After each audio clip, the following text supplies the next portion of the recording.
क्यों रे, काम में ध्यान नहीं है जो सब्जी में नीरा नमक भर दिया। मुफ्त में रोटी तोड़ने की आदत पड़ी हुई है, यह सब यहाँ नहीं चलेगा। गलती हो गई माँ जी, माफ कर दीजिए। माफी चाहिए?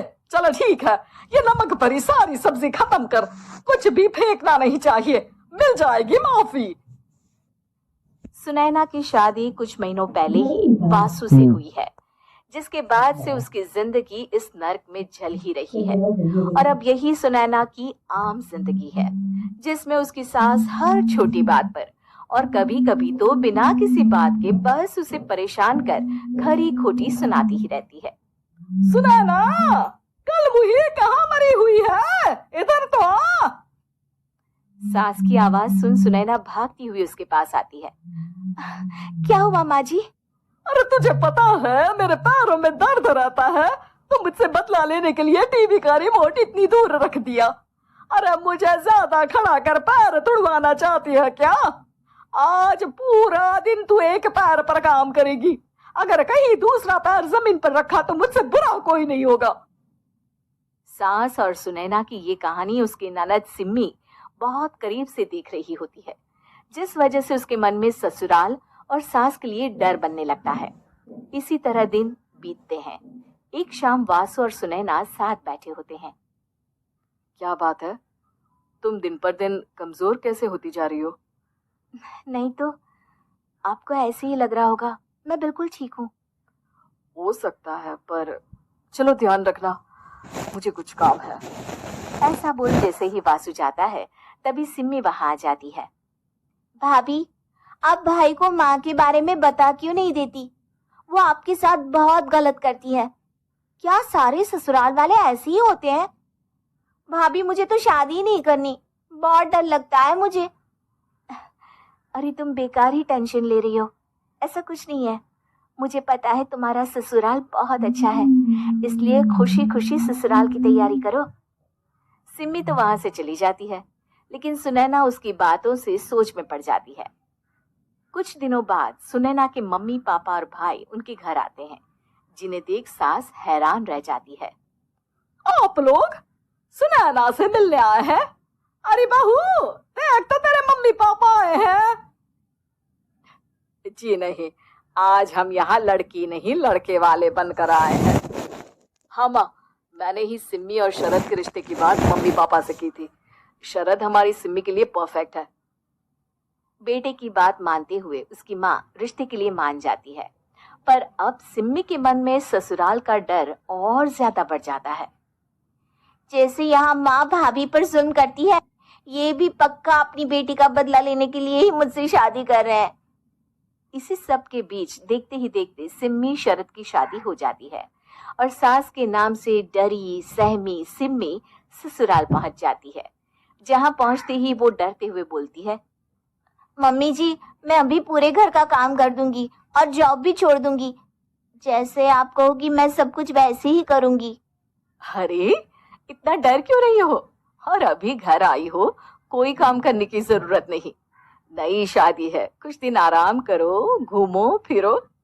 रही बात घर या जॉब की, तो वो तुम्हारी चॉइस है, कोई तुम्हें नहीं रोकेगा।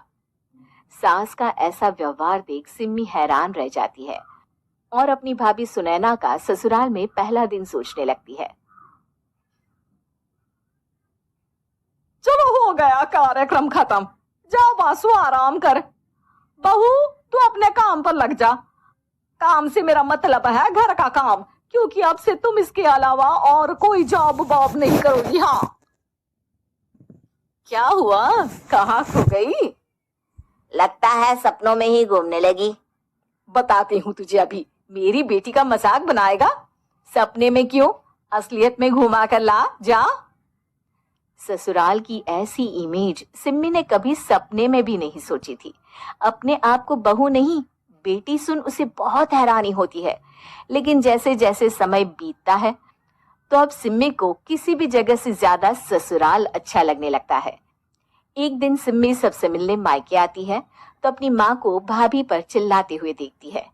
अरे करमजली, अगर मुझे इतना ही पैसा खर्च करना होता तो तेरी जगह घर में नौकरानी ना रख लेती।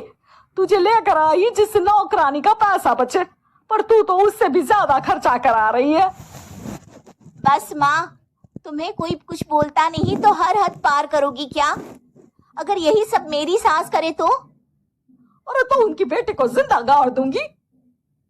तुम्हारे और उनके अंदर यही तो फर्क है माँ। तुम उनकी बेटी के साथ क्या क्या करती हो। सब कुछ पता होने पर भी वो तुम्हारी बेटी को पलकों पर बिठा कर रखते हैं। एक आप है, उनकी बेटी को अपनी बेटी जैसा तो क्या बहू तक नहीं समझती। माँ, आपको सुनकर मिर्ची जरूर लगेगी, लेकिन मेरी सास मेरी माँ से अच्छी माँ और सास दोनों हैं। इस पर सिम्मी अपनी माँ को अपने ससुराल और उसके प्यार के बारे में सब कुछ बताती है, जिसे सुन सुनैना की सास को अपनी हर गलती का एहसास होता है। अगर वो चाहते तो आराम से अपनी बेटी का बदला मेरी बेटी से ले सकते थे, पर उन्होंने ऐसा नहीं किया और तुझे हमसे भी ज्यादा प्यार दिया। तुम दोनों ही मुझे माफ कर दो। इसके बाद तो जैसे सुनैना की सास का रूप पूरी तरह बदल जाता है। Mission successful. रिवेंज लेना है क्या करूं, मैं इतनी सुंदर हूं तो। श्रीवास्तव मौसी का जब बेटा हुआ था, उन्होंने तभी ठान लिया था कि अपने बेटे के लिए सबसे सुंदर लड़की का हाथ मांग कर लाएंगी। श्रीवास्तव मौसी को भी बचपन से हीरोइन बन के रहने का बड़ा शौक था, तो बहू भी उनको हीरोइन जैसी ही चाहिए थी। एक दिन उन्होंने मिस गाजियाबाद डिम्पल से उसकी शादी करवा दी।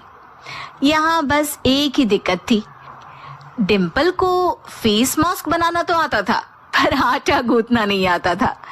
बातें तो पक्की पक्की करती थी, पर रोटियां कच्ची पक्की बनाती थी। कमला बहन, मानना पड़ेगा, आप शहर की सबसे सुंदर लड़की को ब्याह कर ले आई है अपने बेटे के लिए। अब इसमें हमने तो कुछ नहीं किया भाई साहब, सब ऊपर वाले की कृपा है। जी जी, तो क्या क्या कर लेती है आपकी बहू?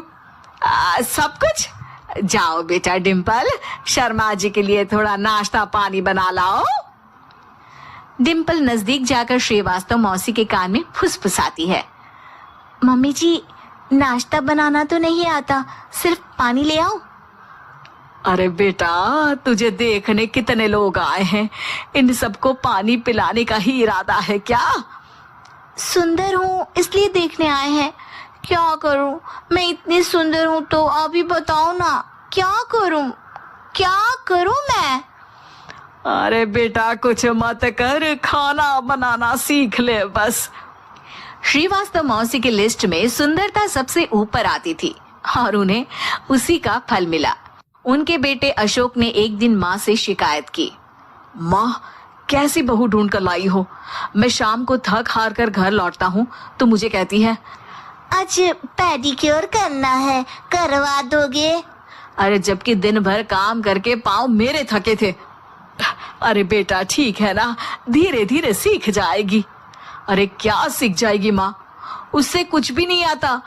हफ्ते भर का शेड्यूल बना लिया है उसने, पेडिक्योर, हेड मसाज, मुल्तानी मिट्टी का ये वो, अरे पता नहीं क्या क्या। अरे मुझे तो नाम भी नहीं आते। देख बेटा, खाना बनाना, सब्जी काटना, ये सब सीखा जा सकता है, पर सुंदरता नहीं सीखी जा सकती।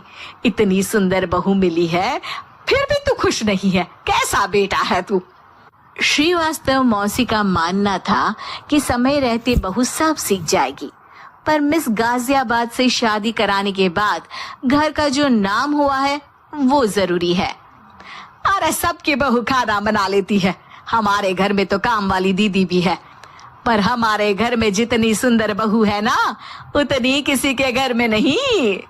ऐसा श्रीवास्तव मौसी सबको कहती रहती।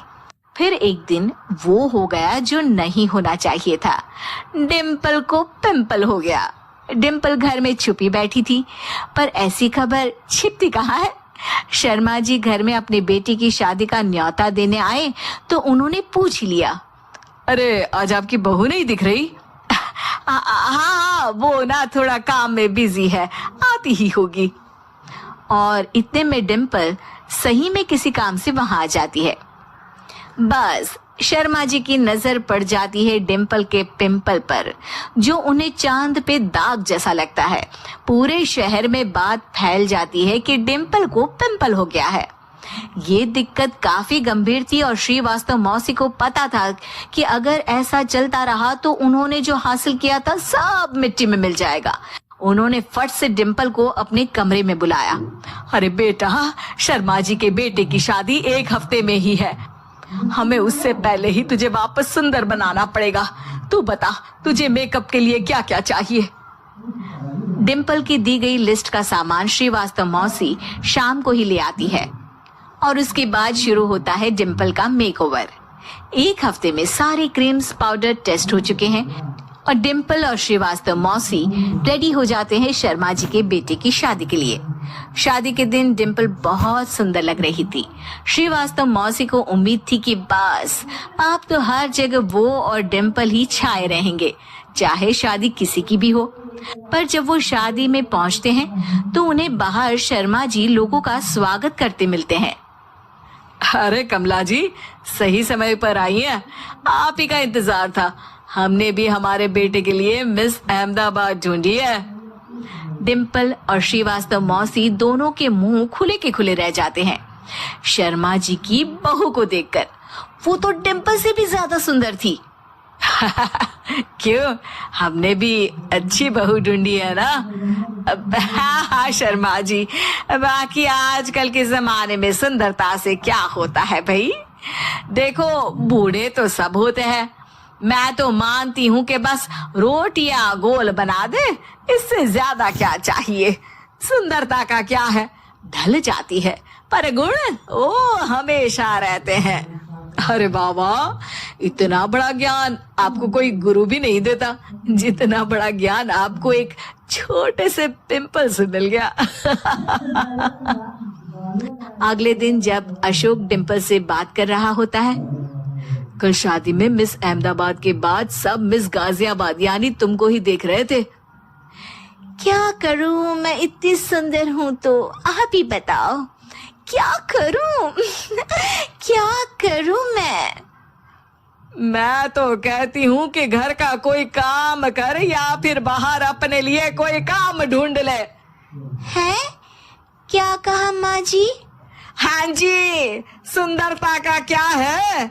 कल तूने मिस अहमदाबाद से मात खाई, आगे कोई मिस हैदराबाद आ जाएगी या मिस फैजादाबाद आ जाएगी, इसलिए काम पर ध्यान दो। हाँ। और कुछ महीनों बाद, अरे बहू अति सुंदर हो गई है।